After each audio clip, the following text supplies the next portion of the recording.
So, without any further ado, let's start with my little presentation first to talk about LinkedIn GTM and content life. And to get things going, I'm gonna make sure I make a fool of myself because usually I get to hide behind the screen, right? It's all online content, not really so much in-person interaction. Now I'm exposed to y'all in person. And so I will watch with you guys a video that kind of reflects a little bit. Vlog, so it's kind of weird talking to the camera for the first time. What's up LinkedIn? My name is Marvin. I'm a 21-year-old aspiring entrepreneur and digital marketing consultant. I'm posting my first video on this platform. Week number 4 in New York, and then I really just want to have autonomy and try myself if I'm going down this agency route. Things start to compound and just going by day being positive. And I felt a little bit like I was in a battlefield, like at war.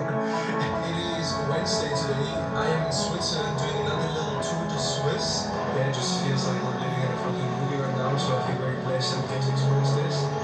We're here in Caparica, south of Lisbon, and we are in the middle of the Great Lock-in. It's still day one. We all gonna make it. We're gonna take it day by day. All right. I actually cringe a little bit at the background music. I have to say it's a bit over dramatic, but it is a nice kind of reflection also for me to take a step back and see how it all started. Because it all started with just the intention of figuring out life and documenting my journey along the way. That was because back in 2017, as I was graduating high school, I was completely lost in terms of what to do. I had no idea about my next steps. I had grown up in Switzerland and I was like, what the hell should I do next? And the one thing that gave me any sense of perspective was the content that I had been consuming online. And TLDR, the one person that really shaped my trajectory was Gary Vee. Because there was this agency guru from New York in this beautiful office who was filming vlogs, 20, 30-minute raw vlogs, talking to employees, meeting customers, and sharing a lot of learnings along the way. And I found that format extremely engaging, but I also had no idea prior to this that you could be running a business in the first place. That was just a perspective I didn't have. And what had been leading up to this point was the fact that I had always been consuming content. I was watching videos about FIFA and Minecraft when I was playing video games. And as I was going into the gym for the first time, I was watching fitness YouTubers document their full day of eating. And so I was always consuming a lot of content, and that was kind of influencing the decisions I was making and giving me some sort of direction as to what to do next.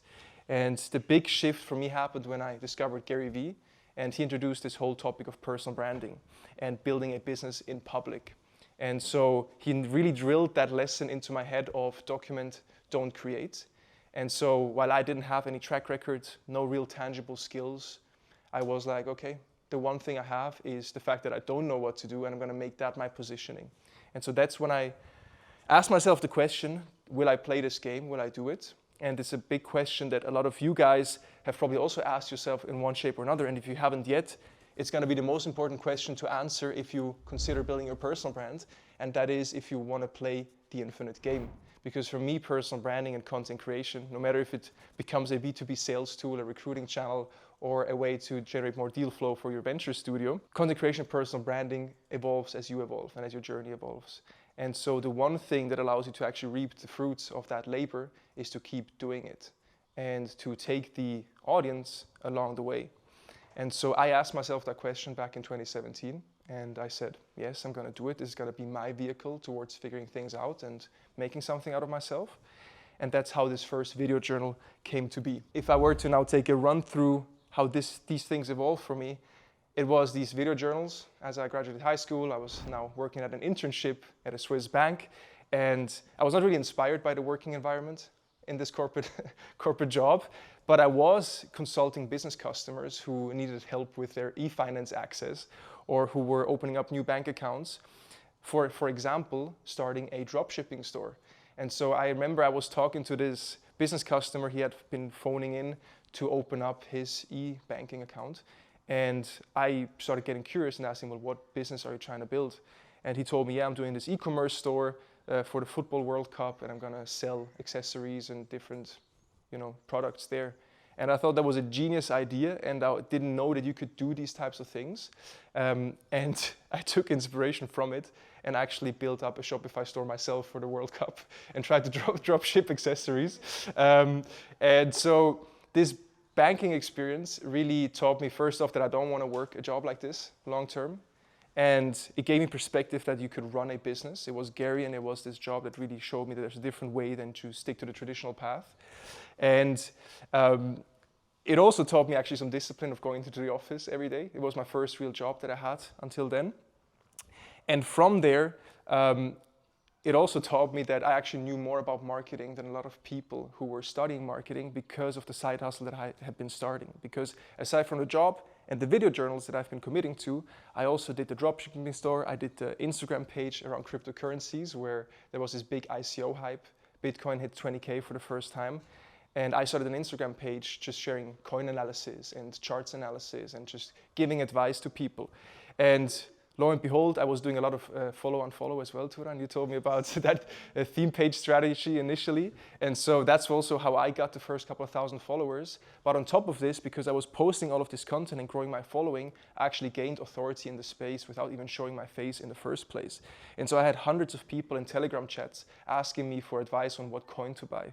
I would always say, dollar cost average, invest what you can lose. I don't know what's gonna work. That's just my take. But I saw how quickly people would trust me for my advice. And at the same time, I was learning about the power of social media and how important it is to do proper copywriting. And so value-based content, copywriting, and building direct distribution around a key topic was a big aha moment that I had through these side hustles. But probably the most important piece from it was the skills that I was acquiring from these little side projects, because I didn't get rich from crypto, I didn't get rich from dropshipping, but I did learn how to run Facebook ads, I did learn how to write proper copy, and as I was now going from video journals, side hustles, and banking internship to proactive networking, it gave me something to talk about, because the way I thought about things was, I need to acquire skills, I need to document my journey, and I need to connect with people who were just 1 or 2 steps further along the way. And so what I started doing is I started DMing a bunch of people. And I would tell them about the side projects that I've been running, that I want to get into the marketing space, and build connections that way. And just hop onto virtual or in-person coffees. And this really took off when I decided after the banking internship to take a gap year and take a flight, a one-way flight to the US. 3 friends of mine, we bought a car and drove around the country. And for me, the intention was to now hit people up in every city that we go to. And to not bore you with an hour-long recap of that entire journey, one important city that I arrived in was New York. And one of the people I reached out to was Mr. Calvin Hamilton, because he had been running Gary V's social media. And I got introduced to him by another person that he doesn't even know personally.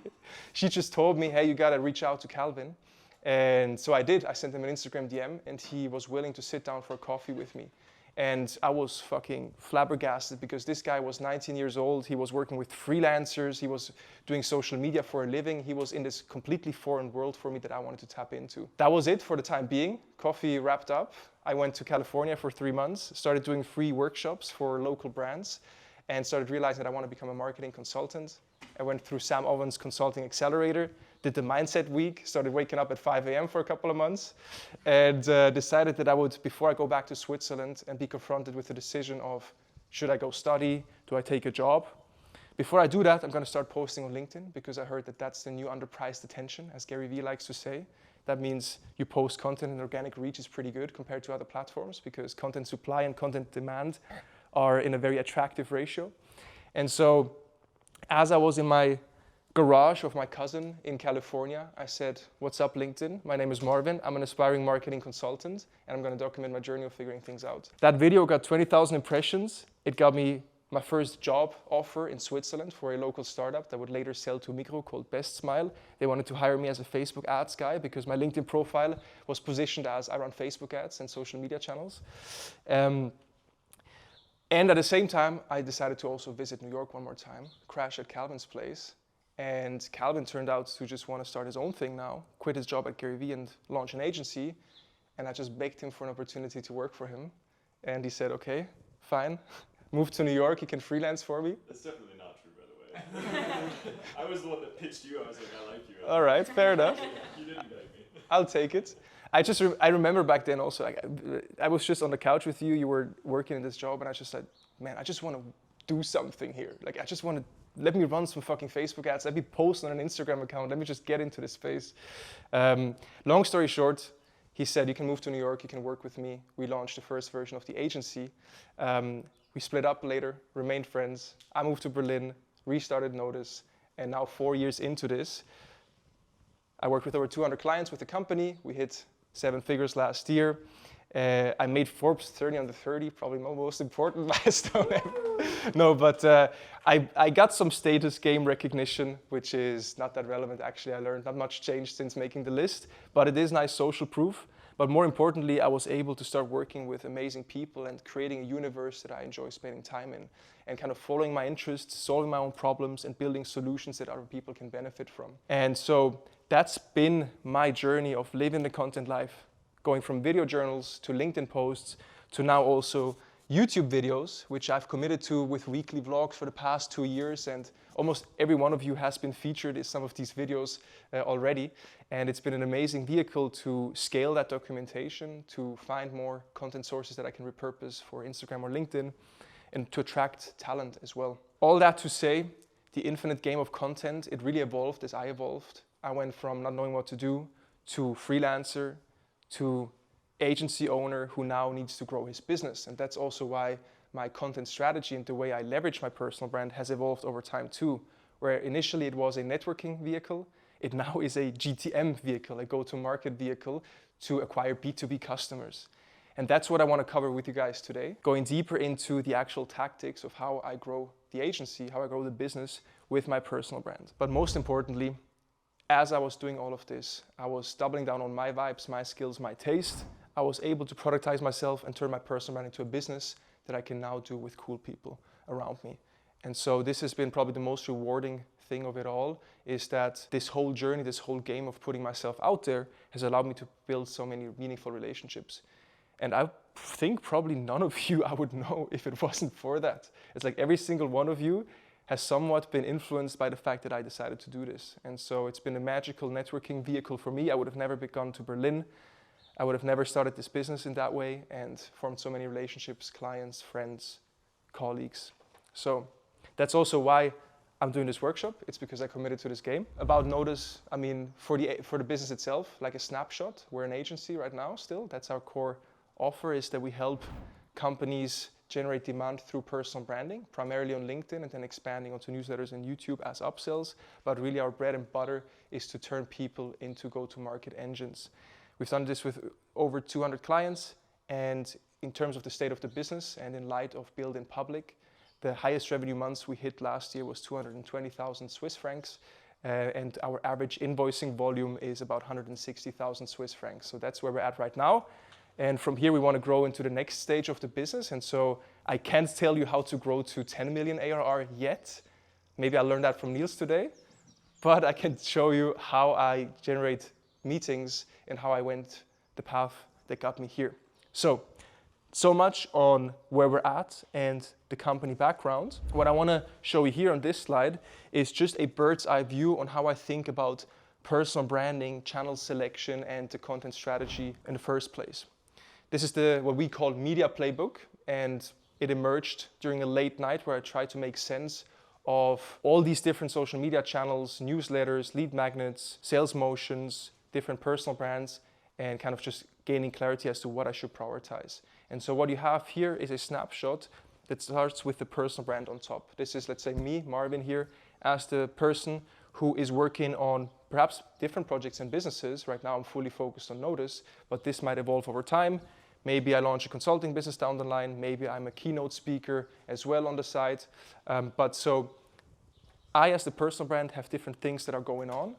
I have a clear target audience that I've defined that I want to reach as a tip of the iceberg. And I have different content sources on the top left-hand side that I can use to generate content pieces. So I like to think of content creation, and we'll touch more into this down the line, of a content engine process where you have content sources as the raw material and content pieces that you generate out of these content sources. And so every individual has different content sources and should focus on generating new content sources on an ongoing basis. For me, this started with video journals.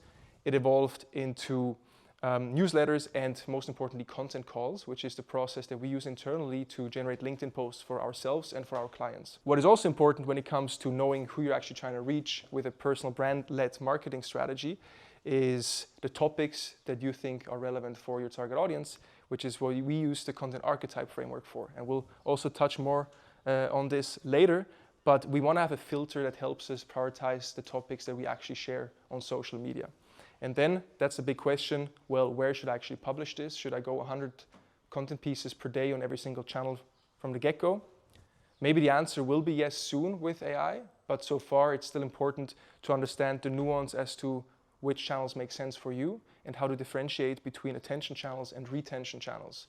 So what we have here on the bottom left-hand side with attention channels are just social media platforms, classic, where the algorithm decides how many people you will actually reach, right? So I originally started posting on Instagram and then I switched to LinkedIn, but here I'm at the mercy of the algorithm who decides how many people will see my posts.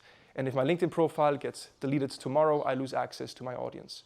This is why retention channels, aka newsletters or closed community spaces where people have to drop their info, their contact info, allow me to now build out an owned audience where I have direct access to these people independent of the mood of the algorithm of any given day. This is why newsletters had a huge surge again. You know, we had The Hustle, who sold to HubSpot for many millions. Morning Brew blew up.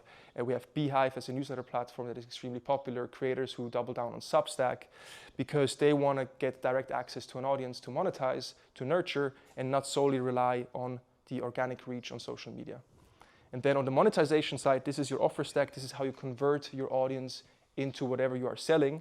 And for us, as notus in this case, we have a classic agency service that we offer for our ICP, B2B tech and service providers making more than 10 million per year. That's our dream ICP, and we help them use LinkedIn to generate more demand. And so I have an agency service for that ICP. Now, over time, there might be new problems that emerge from the audiences that I'm attracting, right? I'm building an agency, and a lot of other people also want to build personal branding agencies. And so what that kind of showed is that there's a lot of people who want to copy what we do and could benefit from training, SOPs, or even tech to do the same.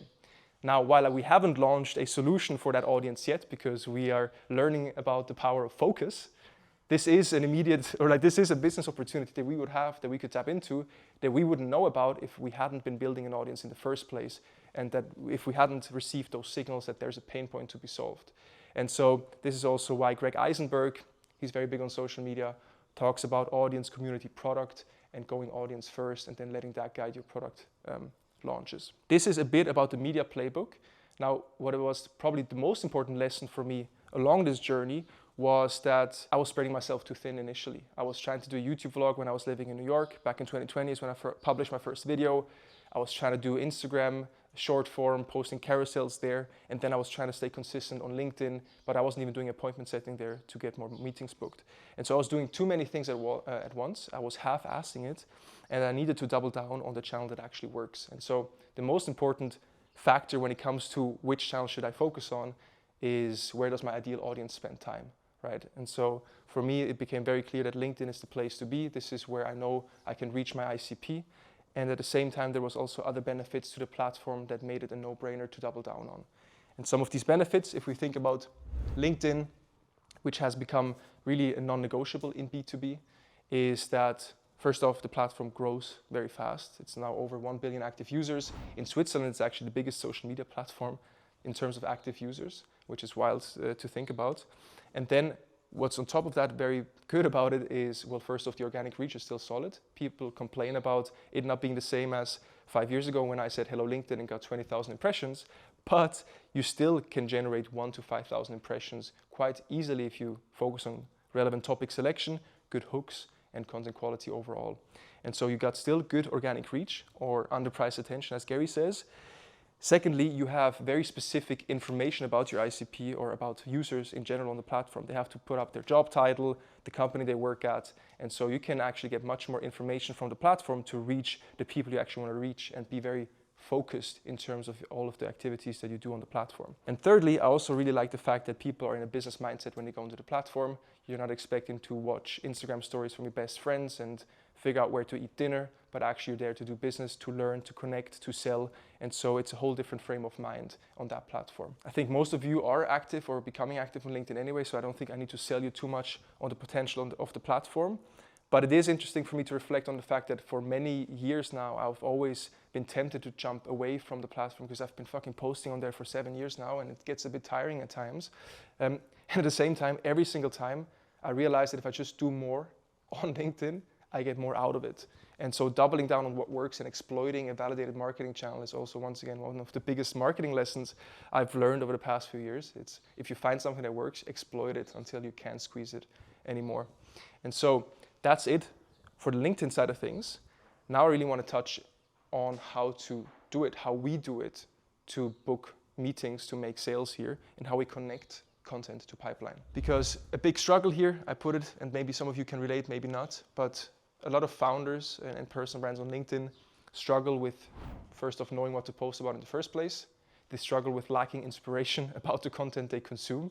We had talked about this recently, Calvin, right? You get a bit tired sometimes of your feed. You can tweak it by clicking on X or rating posts that you see as not interesting to you, and then you can engage with content that you like because there is a bunch of rich context or content there. Another thing is just not knowing how to write properly or not having taste or clarity over proper hooks. Just lacking consistency, because even with AI tools now, you still need to go into the platform, generate a post, edit it, post it. And if you don't have a system there in place, it can become tiring and you lose consistency there, which is how you actually see the benefits of it all.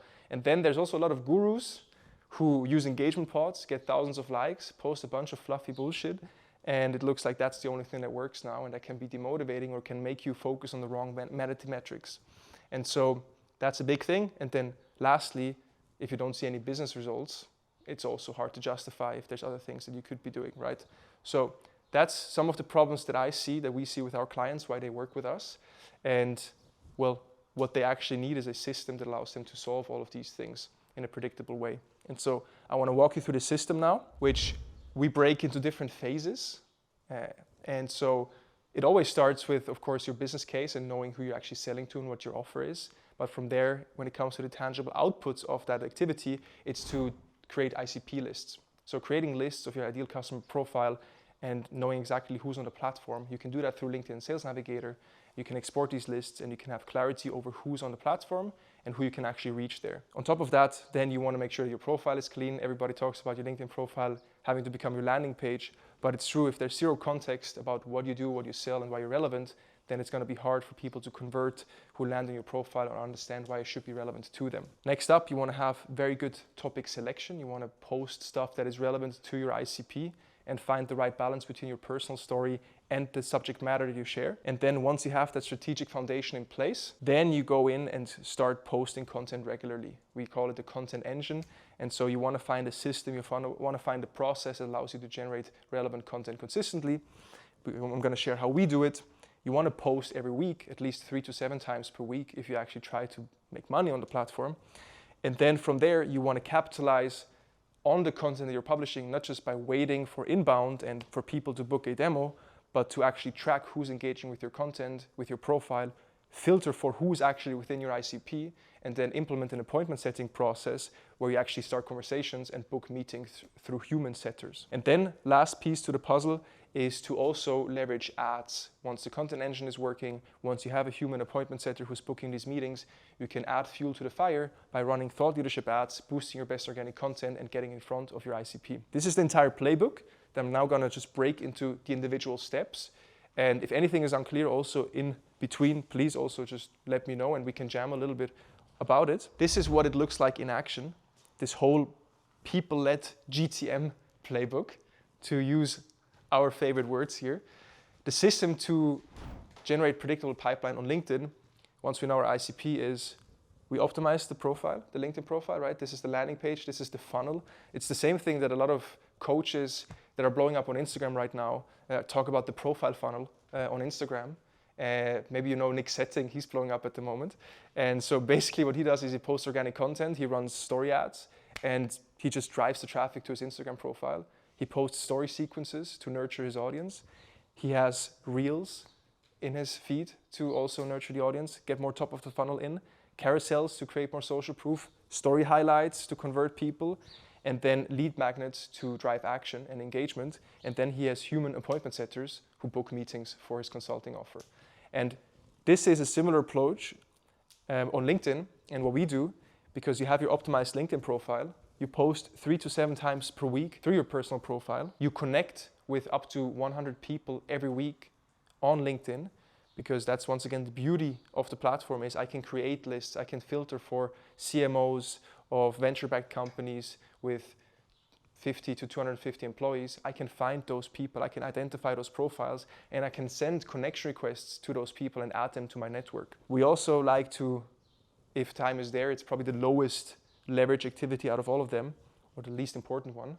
It's target engagement, so commenting on other people's posts. It's very valuable to get the reciprocity going. People comment back, you get more signals, you get more impressions, because you can post 7 times per week, and every post, let's say, gets 5,000 impressions on average. It's 35,000 impressions per week, but you can comment 20 times per day, and every comment can get 1,000 impressions.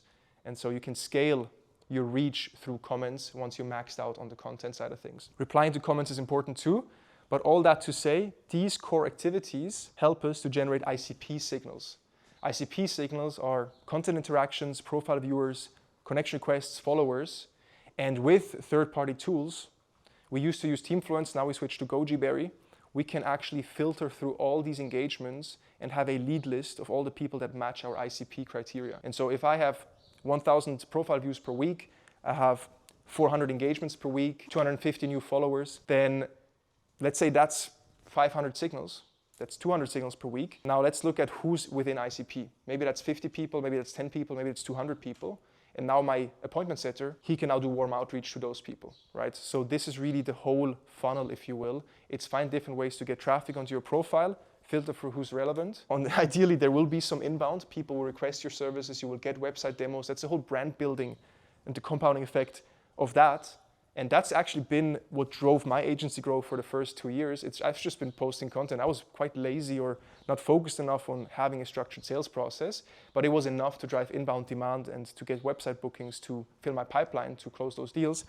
But as I wanted to scale further, I needed more predictable pipeline, and really introducing warm outreach and human appointment setters in my DMs is what changed everything for me and what made it actually a numbers game as to how we make more money. And then the piece here with the thought leadership ads, this is really, once again, just to boost the best content, bring it in front of the ICP, which brings us more signals. That's the whole purpose behind the ads. And if it's good organic content that you're boosting, it also helps you strengthen your brand and just get overall visibility across your target audience. So this is the people-led GTM playbook. Usually it starts with the founder or CEO. That's the starting point. They have they have the most credibility usually, most subject matter expertise. Oftentimes they resemble their ICP. For example, me, right? I'm a marketer at heart. I started the company. I'm the content founder in the whole notus narrative.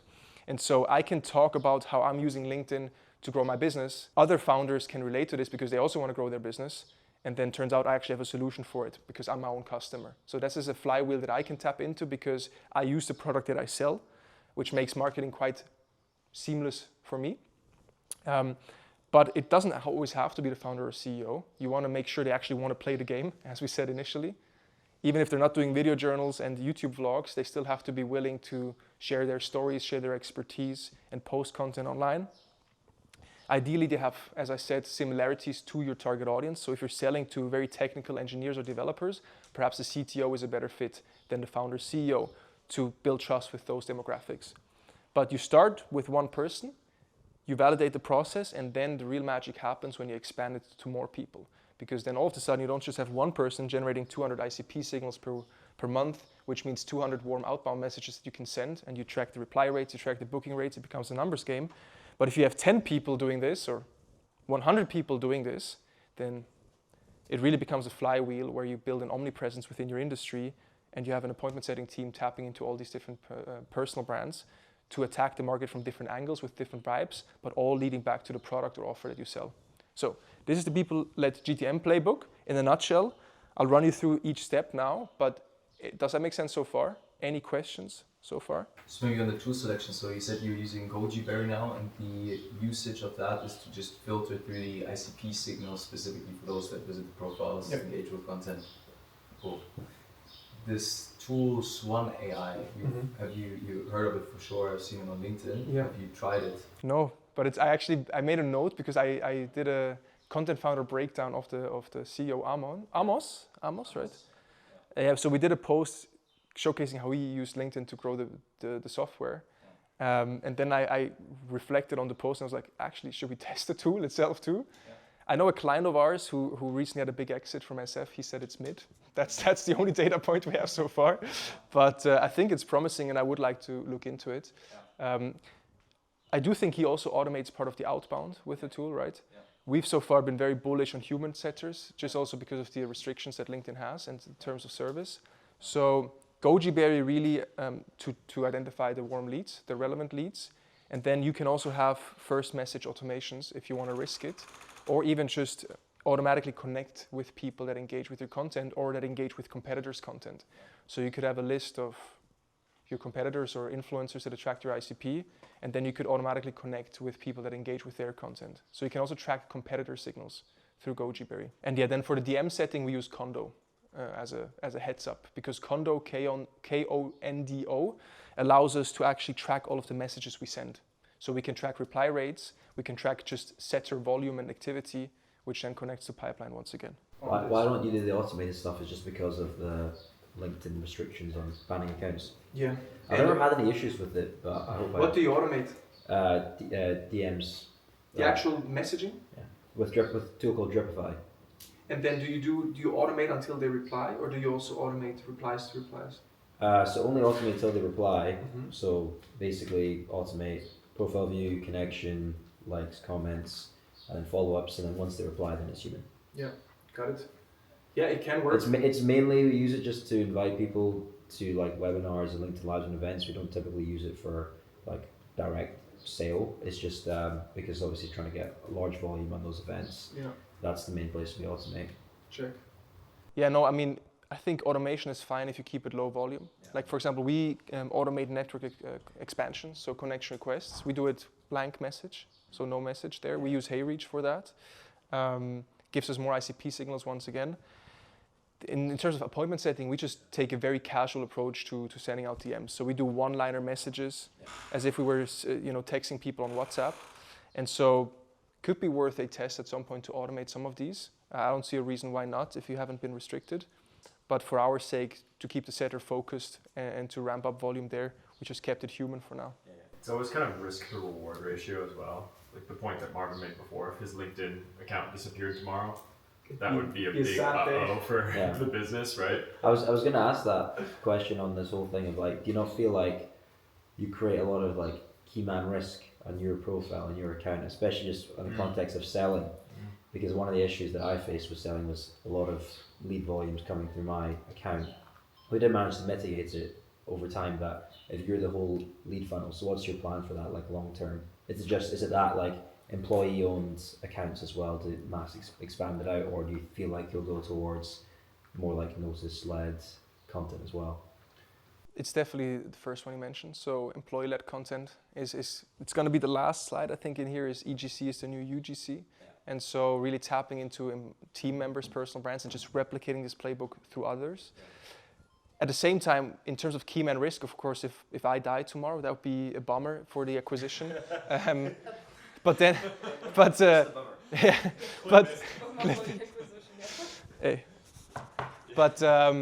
the same time, also like because the same question arises with big corporates who want to brand their C-suite, right? Like what if they leave? The answer is, well, then you brand someone else. Like you just keep going. If it's the thing that works the best, you just exploit it until you can't. And then, of course, you can diversify in the meantime through more faces. And what I try to do as well is just talk about notus a lot, keep consistent visual branding.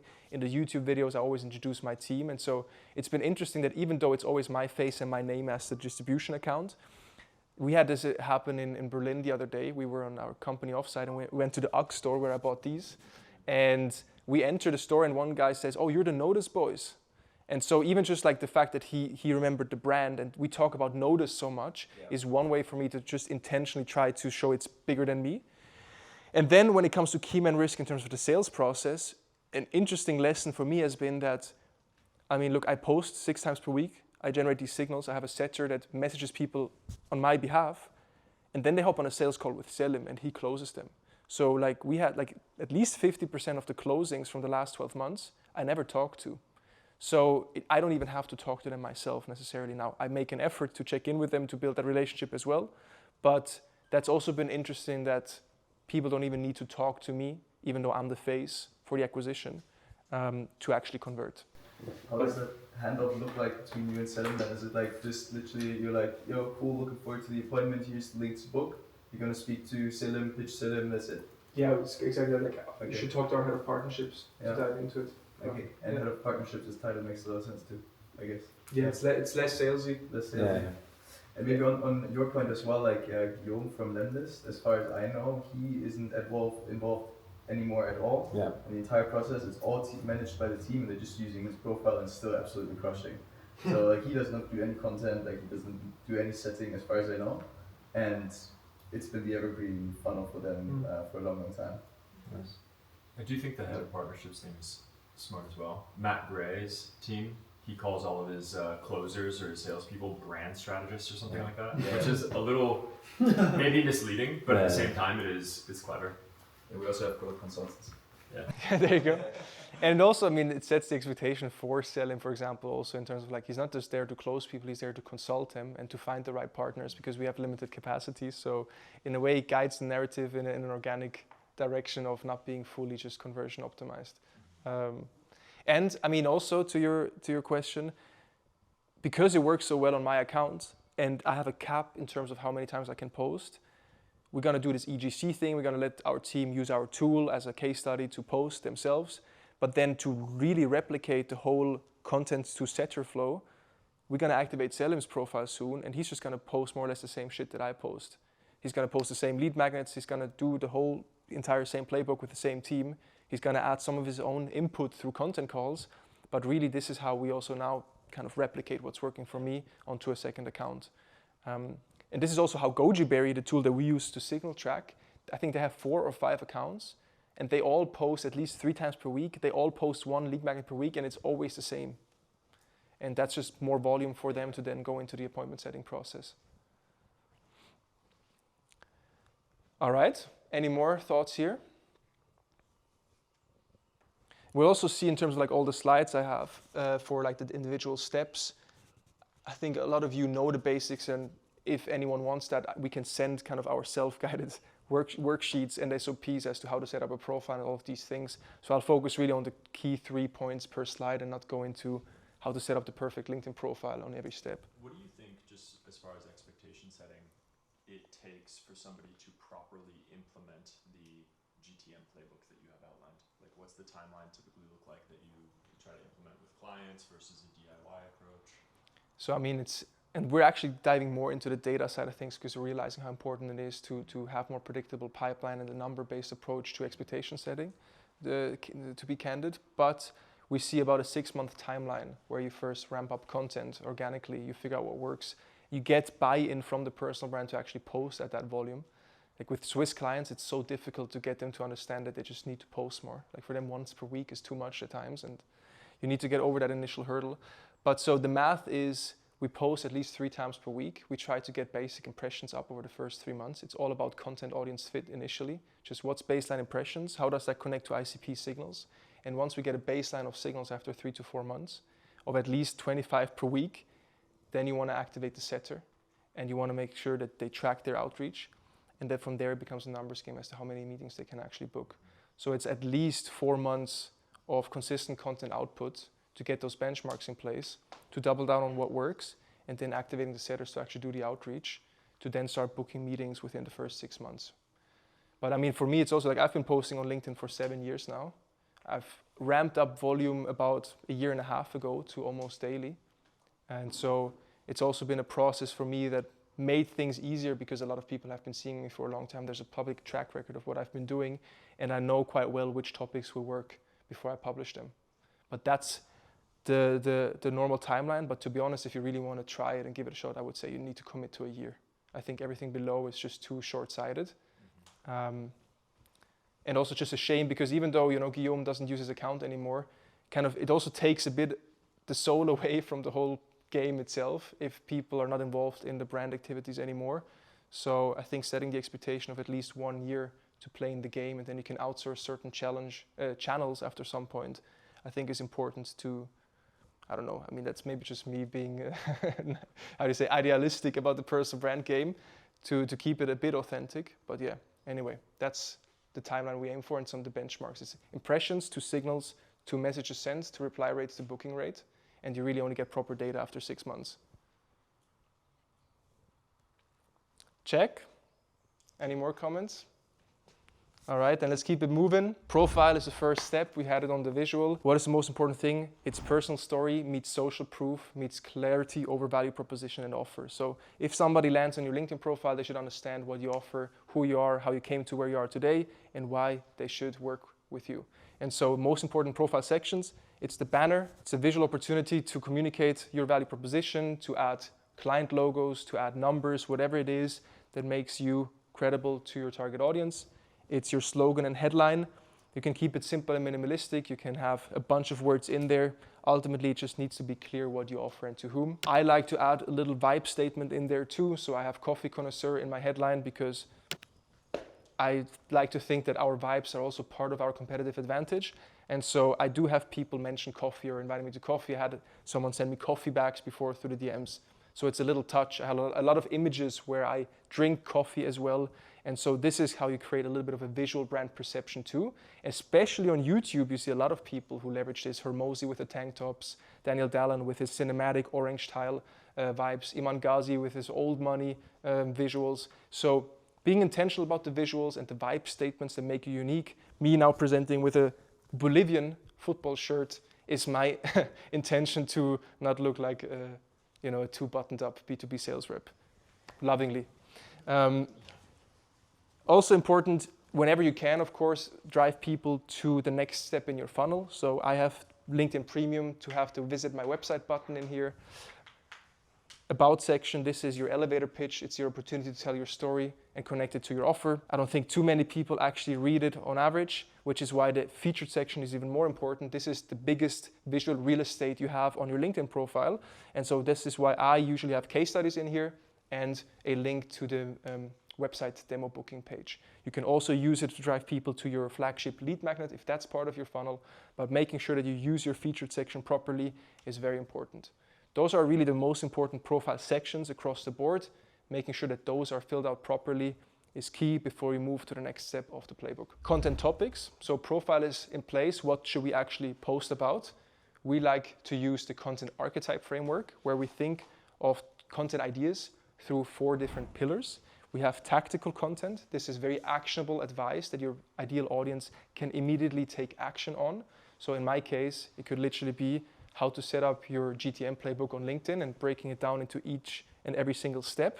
And if my target audience reads that post, they should be able to take action on it. They should be able to send it to their team and say, we should try this. This is tactical content. It could be how to set up, of course, a lead magnet funnel. And then whether they use perspective or not, ideally they do, but it's besides the point. It's about making it actionable no matter the tool they use. Aspirational content, this is really about showing the success story and the outcomes that your solution provides. So classic example is, of course, case studies as one content idea, but another one can be more aspirational content around case studies that aren't even necessarily your clients. So you mentioned the Swan AI founder. So I did a post showcasing and analyzing how he's using LinkedIn to create deal flow and grow his SaaS, but he's not even my client. I'm using someone else's case study to show that my solution actually works. So if you don't have a bunch of case studies you can talk about, you can look for public case studies that would resemble the same. It can also, of course, be your own growth journey, how you used perspective to grow the SaaS, breaking that down. That's a classic case study of your own success. Insightful content, this is where you comment about industry news and trends. You give your own 2 cents. Claude Pro just killed all LinkedIn content agencies. This is my take as a content agency owner. It can be more news or headlines. This guy just sold the AI rights to his personal brand image for 900 million. What does that mean for the space? Turns out it wasn't a classic sale of 900 million, by the way, with this Kabi guy. I don't know if you know him, this dude from TikTok. Kabi Lame. Yeah, there was this headline that he sold his personal brand image to a private equity firm, I think it was, or for like 900 million. Turns out it was like he got equity that was worth at peak 900 million. Now it dropped quite heavily. But anyway, he sold the likability and image of his personal brand to a private equity firm. And so that's a crazy outcome for a creator, for someone who builds his personal brand. So I made a post where I talked about it and what that means for the creator economy and what we can learn about this in B2B. That's insightful content. And then personal content, this is really about making you more approachable. It's about creating a connection between you as a person and the audience that you're trying to attract. Classic example here that most of us do and that I love is build in public, right? Sharing your quarterly updates, your challenges, your wins, your milestones. But it can also be certain things that just make you unique. So an example for me recently was that I made a post about my first small DJ gig. And it's been too long actually since I last DJ. I need to take notes from you, Niels, and your DJ consistency. But I made a post about my first DJ gig, and I had a guy reach out to me and say, yo, Marvin, I've been seeing what you do with Notus for a while now. And after seeing your DJ post, I just had to reach out because I also DJ'd myself. And I just applied for the role of a content strategist, or I wanted to apply. Here's me shooting my shot. This guy we actually ended up hiring as a senior content strategist. He's a killer working in fulfillment right now. And it's a true story where a very personal and random post that has nothing to do with my core business actually created a connection to someone who had been knowing me for a while. It's not the most, let's say, impactful pillar when it comes to revenue generation as a whole, but sprinkling in some personal content here and there does create a lot of authenticity and gives people another entry point into your world.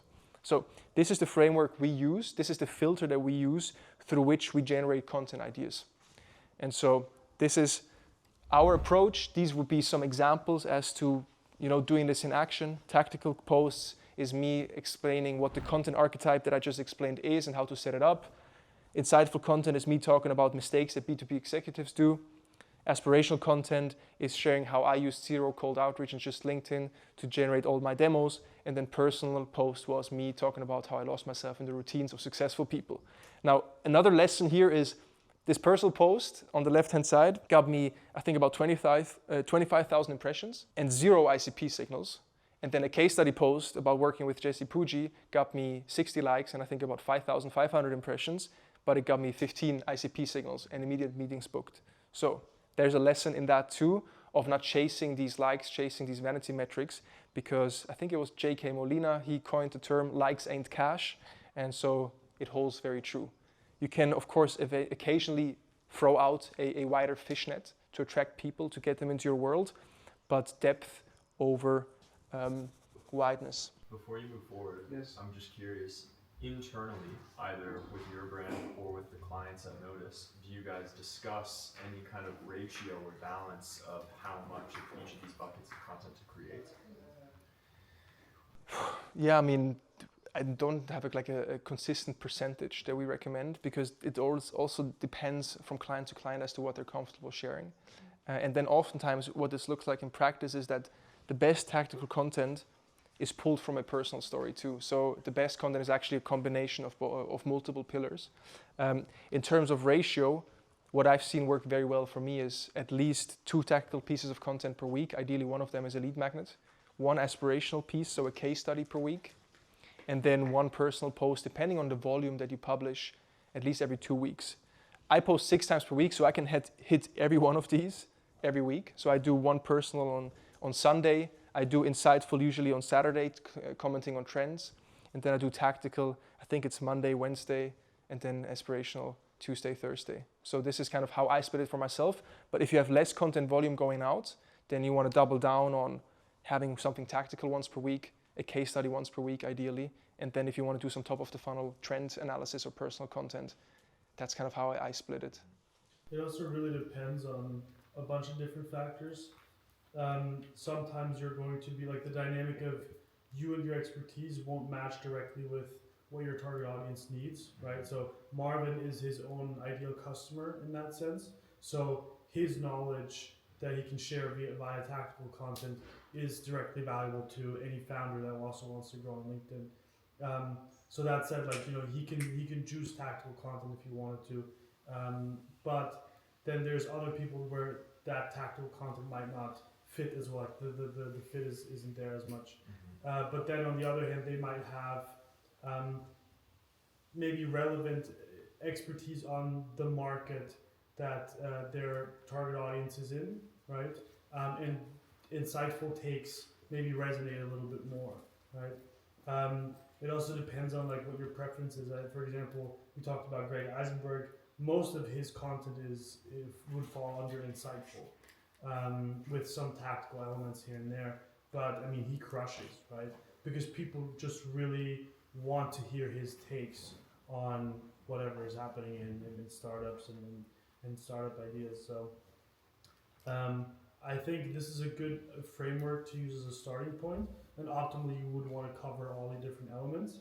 But if you notice over time that something fits better than other things, then you go for that more. Obviously, you don't want to just do personal because you have a lot of personal stories to share. I actually think a banger piece of content would be to create some sort of like calendar graphic that for each day you kind of highlight depending on like the color to match the buckets. Do this for your own brand, do it for the Greg Eisenbergs, and then like that could be a really interesting piece. Yeah, true.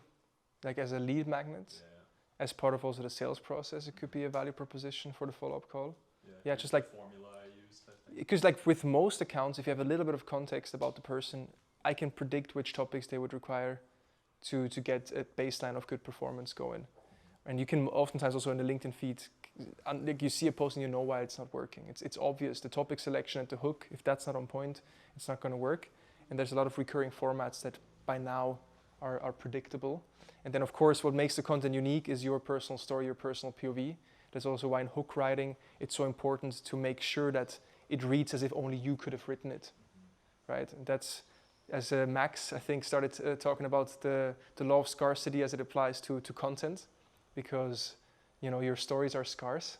ChatGPT can give you 3 pieces of advice about B2B sales, but only you maybe worked 15 years at Salesforce.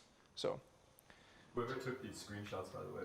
I was going to say earlier, super fan over here, Calvin. Crazy. Good curator Yeah. of content, I would say. One thing I just want to, because I what you just said kind of rang something. Oh shit! Major fan. I think like none of these are mutually exclusive, right? So you optimally want to combine different pillars and different elements because they have a different effect, right? Tactical content provides, tactical value, and you want to use the reciprocity that generates, right? So you give value for free, someone else feels like they now owe you, right?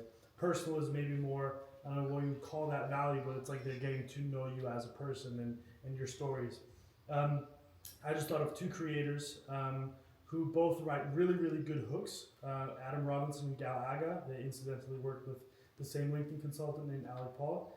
They both went hyper viral, and they both have a similar style of content. It's very, very like personal story driven. It's like very specific stories about what they experienced.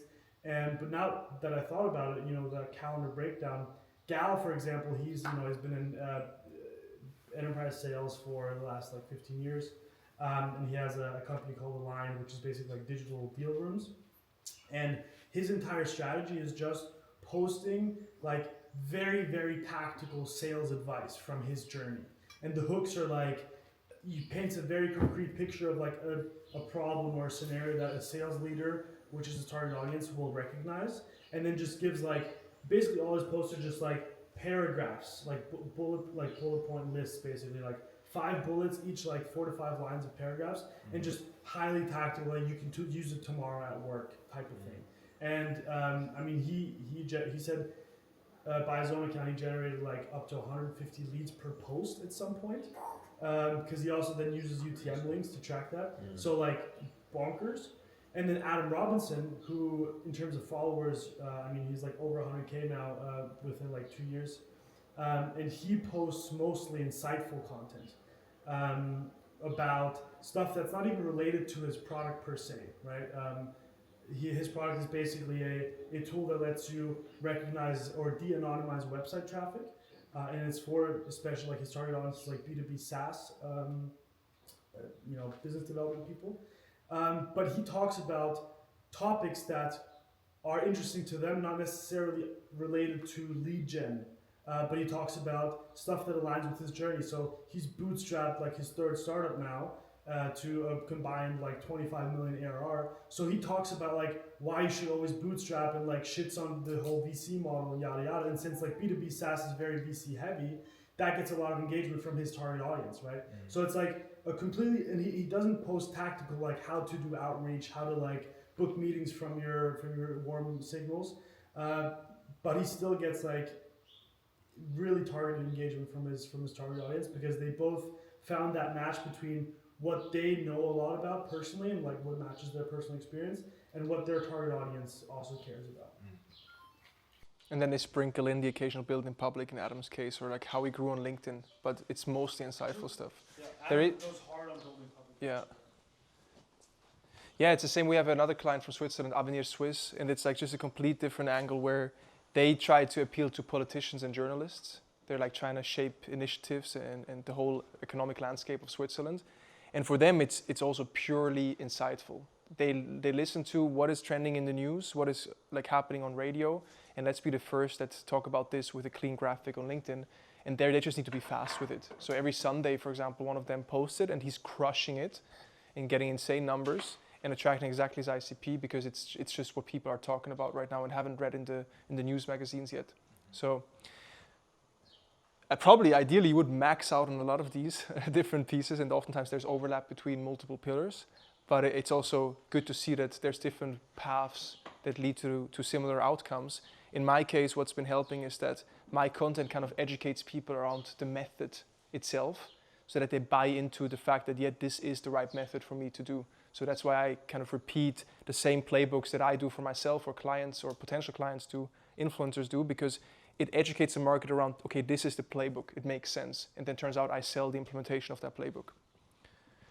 And ultimately, all of them just get ideally ICP signals through profile visits, content interactions. And I know that Adam, for example, he not only does LinkedIn outreach to book sales calls, he has his sales team also send emails to the people they identified that engage with his content. So they use ICP signal tracking and just kind of founder-led audience nurturing through content, and they use it to also enable their email outbound, not just LinkedIn outbound. And we've had this too. We ran a test with an agency to do some cold outbound, and we had a positive reply of someone who just mentioned, oh yeah, I actually know you from your YouTube videos, Marvin. And so in a way, like your content ecosystem, all these different touch points, this kind of evergreen content library that people can fall into a rabbit hole in, it also enables all the other activities that you do because there's many more touch points, and it just increases the surface area of opportunity. And so even people that receive a cold email might have seen your content or visit your profile, and then they have a public track record, which allows them to kind of create trust without having to talk to you. Marvin, I've got two quick questions on this. First one, you talk about the lead magnets. How do you funnel people from the post into, is it using like the comment something and they'll send you funnel? And the second question is, obviously within the archetypes, you've got mixture of text, photo, infographic, video. What do you find works most effectively for you, or is it dependent on the format or the kind of context? Jump ahead here to the different types, right? Text plus image, video, carousel, and then there's also the lead magnets, which we usually do through GIFs or text plus image. So to your question about the lead magnets, yeah, this is something that we've been exploiting because it just works. The number one rule is just only publish lead magnets that are actually valuable. And not just sending them a fucking Notion page with just AI generated outputs, because when people read it, they can see it. Yeah. So then that hurts the credibility. But for lead magnets, it is comment keyword, and then we send it. Now we've had this recently happen on my account where I got restricted 3 times now. I got like a notification from LinkedIn, your account has been restricted, so I had to reactivate it, and we kind of turned off all the tools, all the Chrome extensions, everything. And we kept doing the lead magnets, and we realized it was because we were sending out too many messages at once, and we've been doing them manually even. So the way we're approaching lead magnet sendouts now is that we're using multiple employee profiles to send out these lead magnets to the people that commented. So this is, for example, how Selim gained hundreds of followers the last few weeks, because Barry, who runs my DMs, now also runs Selim's DMs and sends out the lead magnet to the people that commented on my post through his account too. And so still, comment keyword, we send it manually so far. There's tools that automate it, but once again, we would have to really tone down the volume, otherwise we get restricted. And this is great because it's been the number one email list growth for driver for us. So we grew our email list to over 6,000 people. We've done nothing aside from lead magnets. And then lead magnets are a great opportunity to speak to your ICP and the specific pain point they have or a specific topic they're interested in. So it drives a bunch of ICP signals for us. And then when we send out the lead magnet through the DMs, what's been a game changer for us is we then always ask a follow-up question of which of these 3 problems, do you face, A, B, C. So then about 50% of people reply with A, B, or C. For example, I don't have time to post, I'm doing it in-house, or I don't have a setter, whatever it is. 3 kind of qualification questions as a natural way to then continue the convo for people that receive the lead magnet has been great also to let the setter, go deeper with these conversations. And do you ever reuse the lead magnets? It was a really good one because you've talked about like the high quality ones. Like we create high quality ones, but they take a little bit of time to make, and it's like post it once and then maybe want to reuse it. I assume, yeah. I mean, another huge content lesson is like my best content pieces I've now published over 10, 15, if not 20 times over the last few years. And so my rule of thumb used to be you can post the same piece of content every 3 months, depending on the content volume. Now that I've been posting 6 times per week consistently, I think I did the same lead magnet 3 times this quarter already. And it's always an outlier post. And yes, some people will probably notice it and will have already seen it. Sometimes I see the same people comment on the same fucking lead magnets. Happens more often than you would think. And still, it's always an outlier if it's a good lead magnet. So we double down on what works, both with like text plus image posts or text only, or the lead magnets themselves.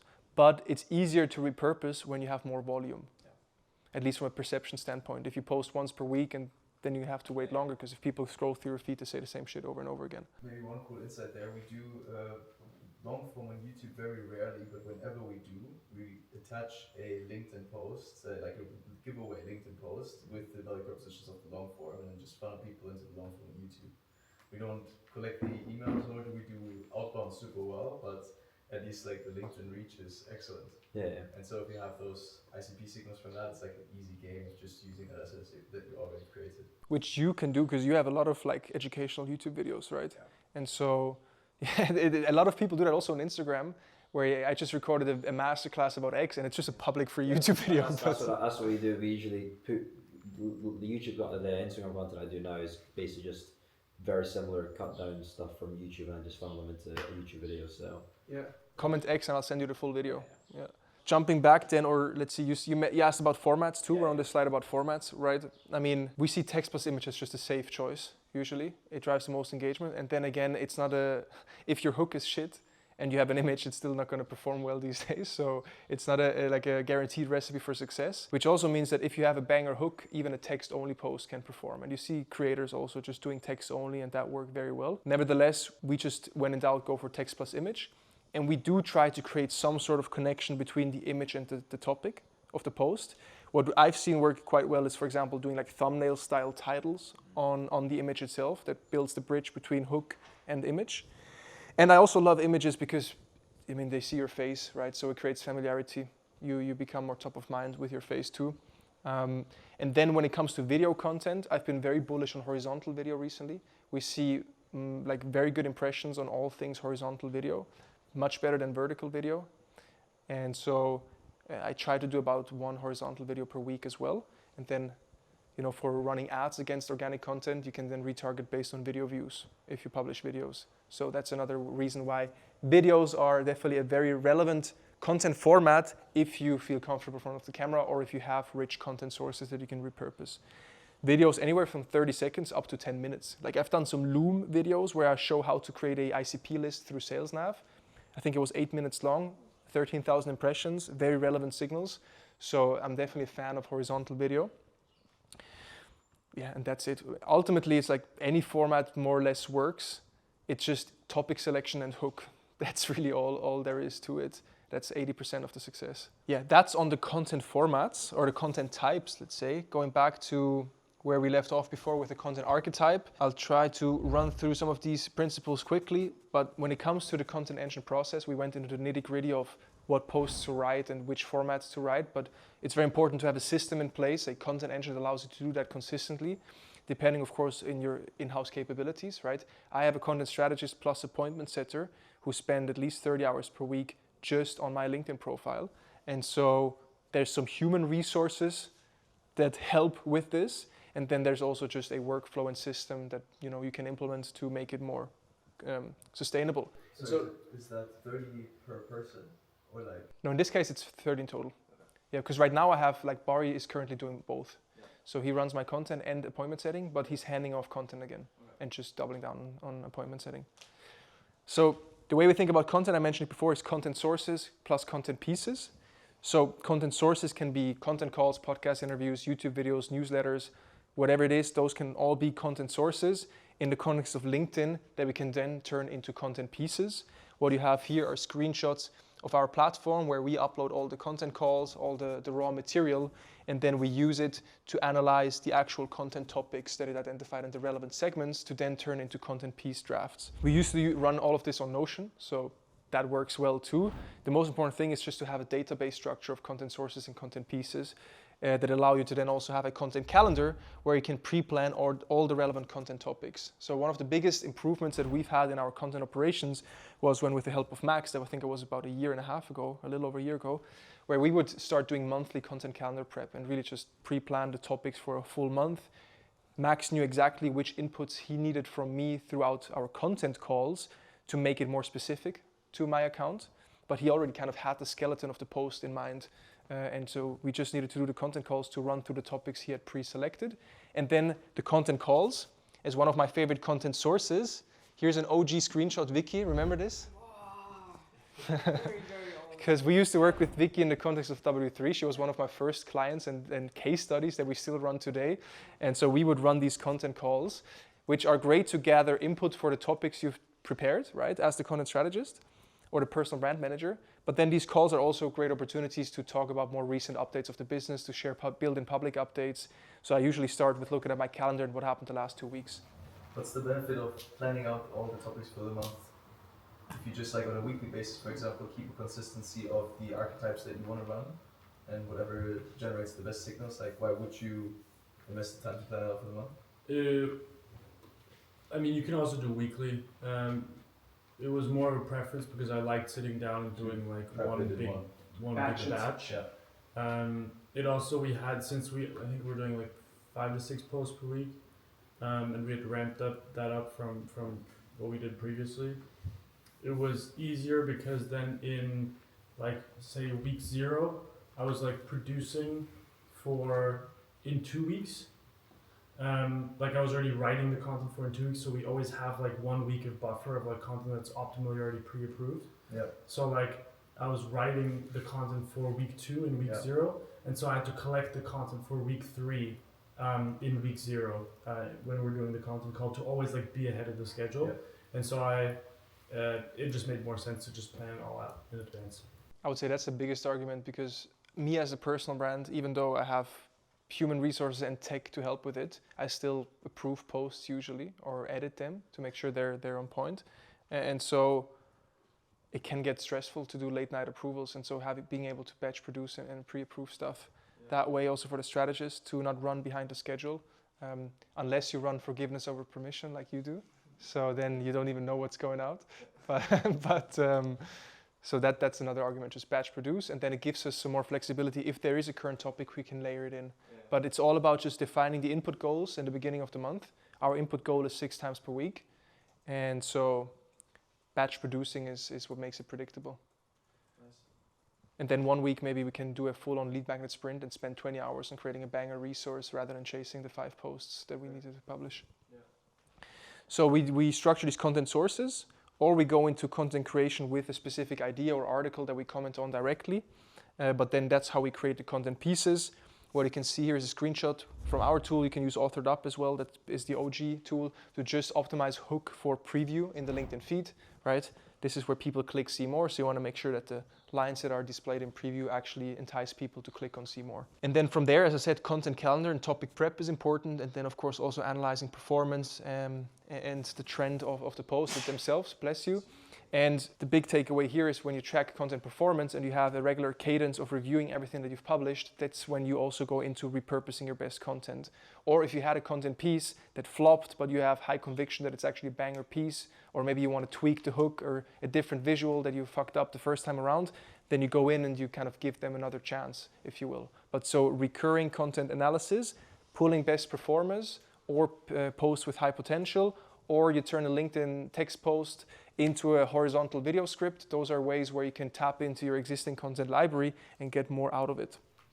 So our desktop and mobile for the preview thing, is it consistent across desktop and mobile? Is it like the same? And what It's do you less on optimize mobile. for? So what do you optimize for? Is it, I don't even know, like... We actually optimize. I think personally I optimize more for desktop, even though it's more mobile users. So that's Is it actually, more mobile? Is it like, I think it's at least 60%.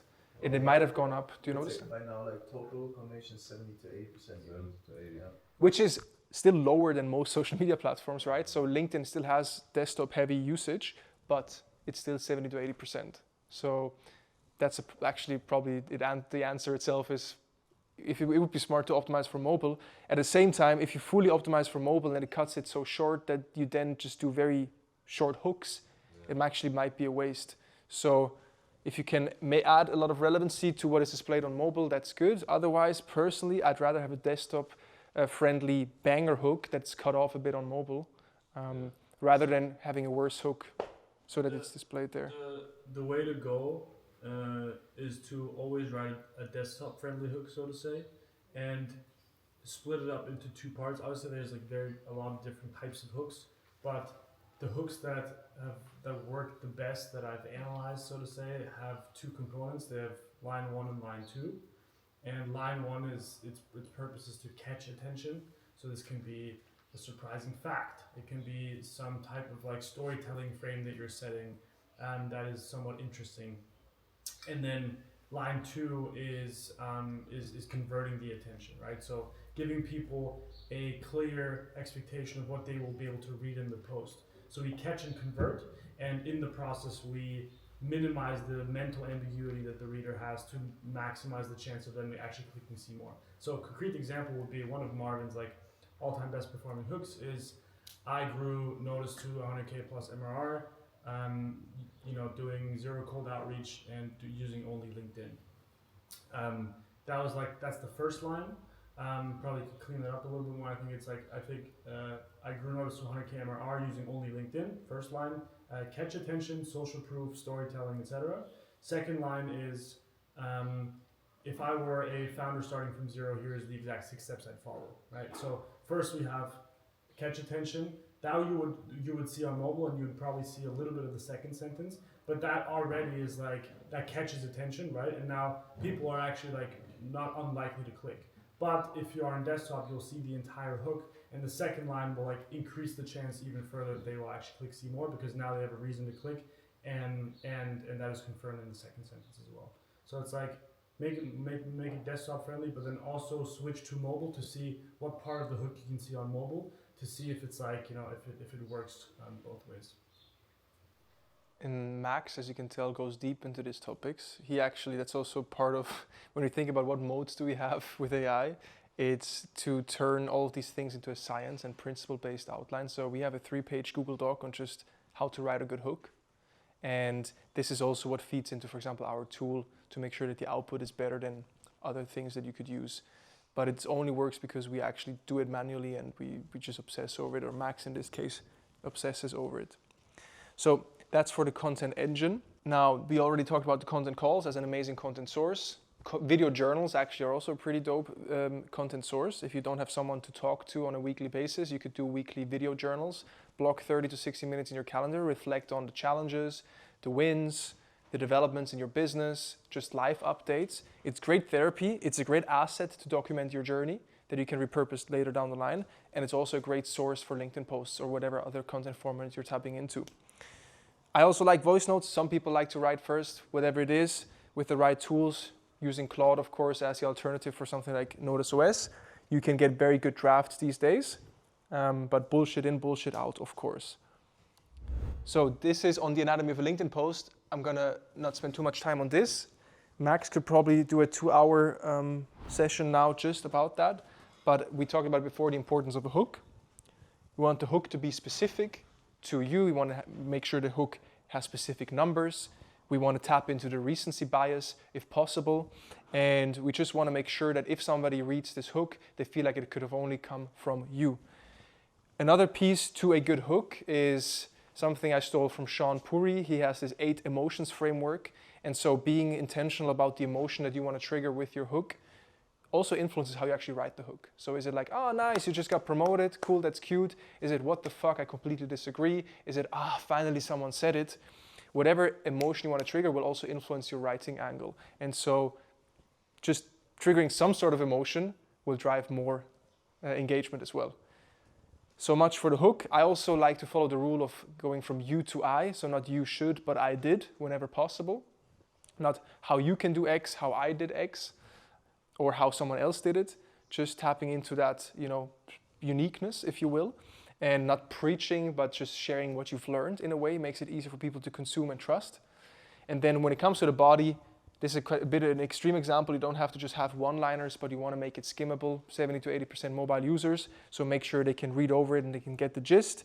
And then I like to end the post with a TLDR or a quick takeaway summary, just so that people leave with the key message. Leave it at that for now when it comes to the anatomy of a LinkedIn post and kind of see what else we want to cover here. What's your, obviously one post on the right was much longer than the left. Like, is there a art when it comes to length of posting as well? And then I've been told by people in the past that putting links directly in the post dampens like reach because LinkedIn don't like obviously pushing separately. Have you seen that, or what is your opinion behind that as well? It's a never-ending debate. You can look through Richard van der Bloem's LinkedIn report thingy, and then he'll have a new stat that it decreases reach by 5%, and then it doesn't decrease reach anymore.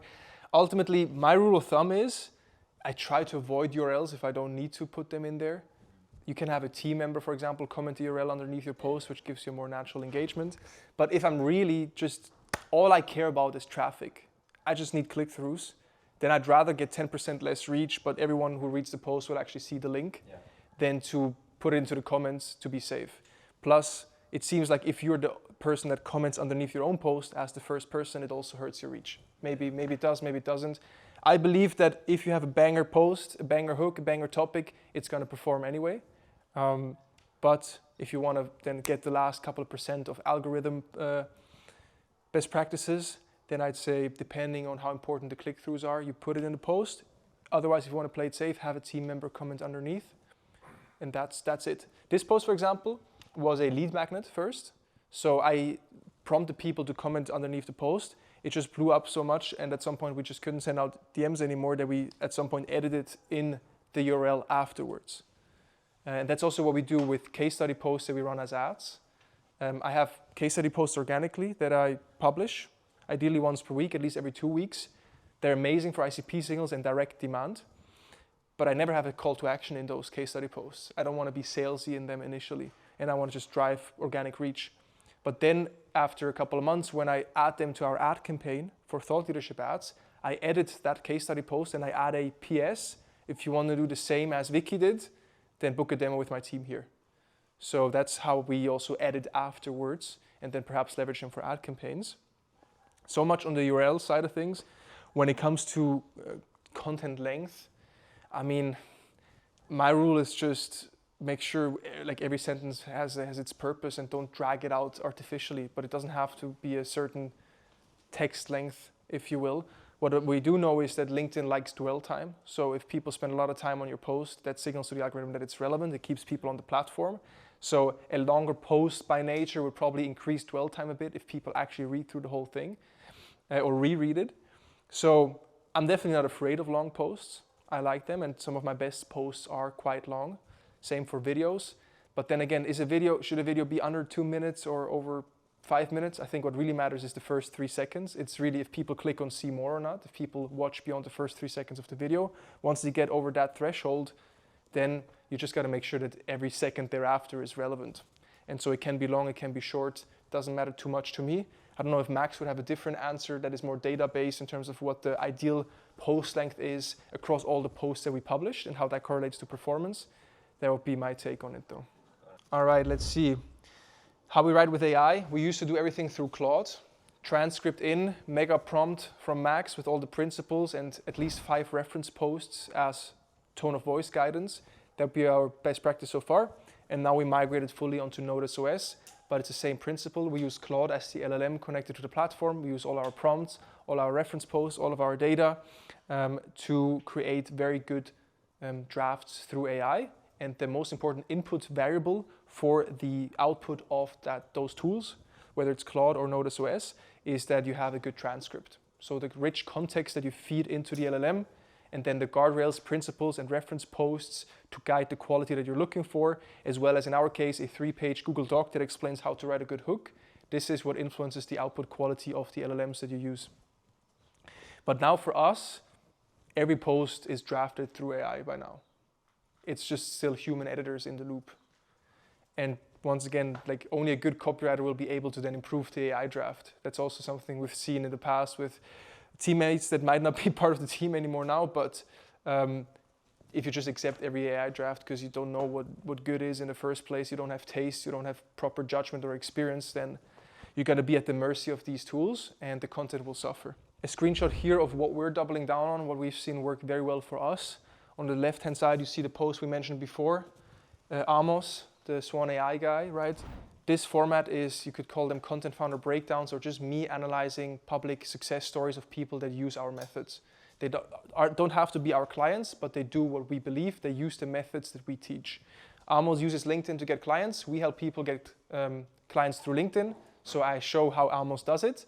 And that drove a lot of relevant ICP signals and works very well. So analyzing people, showing their playbooks, amazing format. We've done the same on the EGC side. We've done it with ClickUp, with HubSpot, with Jilly Piper. Every time we analyze other companies' content strategies, it kills it for us. So we double down on this. Then lead magnets, we mentioned it before. Lead magnets, killer format. For almost anyone in this room, lead magnets would be a no-brainer, really. Just one question, because there's essentially 2 topics or concepts. It's one the archetypes and then there's the formats. So the founder breakdowns is a format, but you're still thinking of it as a pillar within a respective archetype. Yes, sir. It's the content idea of content founder breakdown is an aspirational topic because it shows the growth story, the transformation of someone. This is kind of how we try to add a frame to the ideation. Which is, by the way, also a life hack. If you're starting something new, if you don't have, or if you're also a large corporate where you can't disclose case studies, or if you don't have any case studies that you can publish, you can just pick other people in the industry like Amos or Adam Robinson or you name it, like in our case, and then just analyze their success and break down what they do, how they do it, and why they're doing it. And with that showcase, that you also have that expertise, and it works incredibly well. And what we're also seeing from a sales perspective, for me personally, these posts are my favorite posts because I know they drive the best quality leads for me. Yeah. And you guys also think of formats as platform specific, of course, right? So YouTube has the blog, which is a format in and of itself and doesn't fit under one of the archetypes. The archetypes are like specific to LinkedIn. Yeah. Yes. Now you could build out an archetype for different platforms, and we could see how useful it is in the actual execution. Oftentimes it's also kind of when you work with a team, the archetype helps you find alignment with someone of like, are you willing to post about these things? And if yes, then this is our mutual commitment to doing it. If build in public is in the archetype that we generate together, then I know that you're willing to do build in public content. So it's also just kind of this initial alignment of what we can post and what we won't, and an hypothesis as to which content topics we believe will attract the right audience. But I mean, my archetype, you can apply that to Instagram too, right? All of these posts could be an Instagram reel or a carousel. So there is definitely cross-platform, you could say, relevancy too, but we create the archetype with LinkedIn in mind and with the ICP in mind. Yeah. So yeah, these content funnel breakdowns, of course, also our own case studies, right? 5 years ago, Hubert Romberg was a pioneer in construction, but he lacked the time and system to scale his online presence. Framing a story and then telling the actual step-by-step process that we took him through to deliver to achieve certain outcomes. These story-driven case study posts are not the ones that get the most impressions. They are decent, but they get the most direct inbound. Not even just signals, but direct requests of our services when we actually are able to tap into someone's social proof or credibility. So whenever we can, we try to get these case study posts out, but we don't just say it's a pleasure to work with this person. We actually tell the story of how he came to be and the transformation we took him through, and we try to make it tactical so that if another construction CEO sees this, his marketing guy or girl could actually just try and do the same following the post structure. So case study posts are amazing. And then here we have these more kind of like build in public updates. I still love them. It kind of makes people, like shows people that we're here, we're growing, something is happening, there's motion. And then if I can tap into horizontal video, I do that as well. So this was a recent house tour through Lisbon, and just this whole company HQ experience that we've had. We've done about 1 to 2 posts per month, just sharing updates about 20 days ago we moved into a villa with our team. 40 days ago, 60 days ago, 80 days ago. Always works very well. It's refreshing, and it shows people that we're also a team building something special. It's great for recruiting.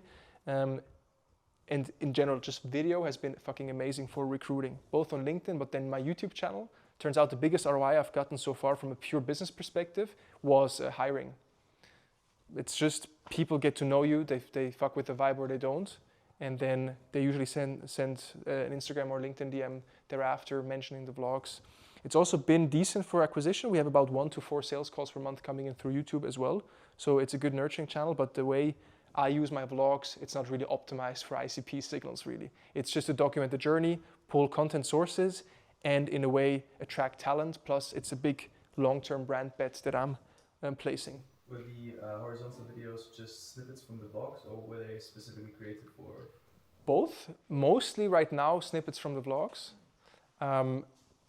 I've also done, I think, 1 or 2 talking heads specifically for LinkedIn through horizontal. For example, we had this, it was my first paid partnership ever with a brand with Riverside, just because we used them as well. So I walked people through the content call process, and that was specifically filmed for LinkedIn. Also worked well, it was horizontal. And then on top of that, Loom videos are great too. So like doing a 5 to 10 minute screen recording as a horizontal video, Loom style, works very well too.